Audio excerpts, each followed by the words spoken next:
I'm standing with a living legend, Aston-family-man-Barrett from the Wailers. And listen, it is a pleasure to hang out with you here. We're at Sammy's Beach Bar at Bally's, and the Wailers take the stage tonight. You know, Yes. when did the Wailers actually begin? Well, the Wailers is coming from a long way from the 60s coming up when they were just vocal like a choir. And then after they slowed down a little and Bob went back to the US here to live with his mom in Delaware, he hear a different concept of music coming out of Jamaica. So he come back to get involved and ask somebody to get that bass player called Family Man. But he did know me. So when he knew me for the first time, he couldn't believe that I was a youth, 1 year younger than him. Oh. Him says, really you name Family Man who play all of those bass lines I've been hearing? Then if it's you, you're the right man then. And we've been together straight up until the passing of Bob. But I've been on the road before Bob, Yeah, that's what I meant. with Bob and after Bob. I've been on the road from 1969 until 2012, non-stop. Now, a lot of people may not realize this because they look at Bob Marley, they hear Bob Marley, but you were involved in so much writing of this music. I tell you, between Bob, my brother, and I, we wrote 7 tracks. No, 11 tracks we did, because after Bunny Livingston, which is Bunny Wailers, left the group, also Peter Touch, and my keyboard player, Earl Wildlindo, could not be found. Bob said, what are we going to do now? It's only 3 of us leave.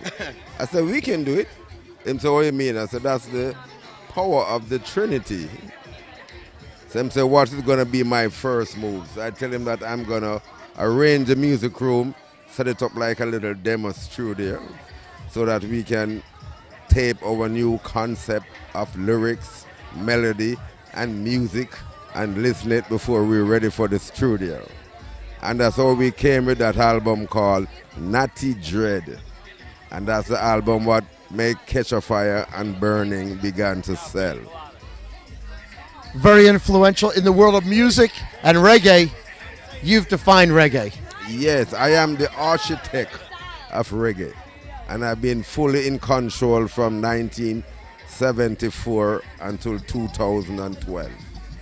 Aston-family-man-Barrett on tour with the Wailers. You've been with the Wailers since the 60s. It continues. He's legendary. And we're here, we're at Sammy's Beach Bar. It's going to be a trip tonight, isn't it? I know.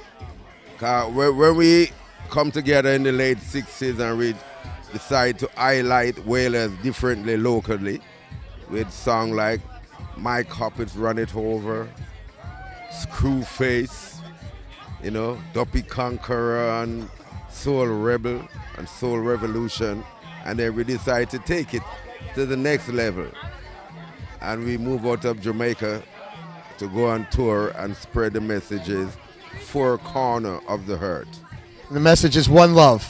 One love, redemption songs, songs of freedom. Aston-family-man-Barrett with Mark Berman here at Sammy's Beach Bar at Bally's.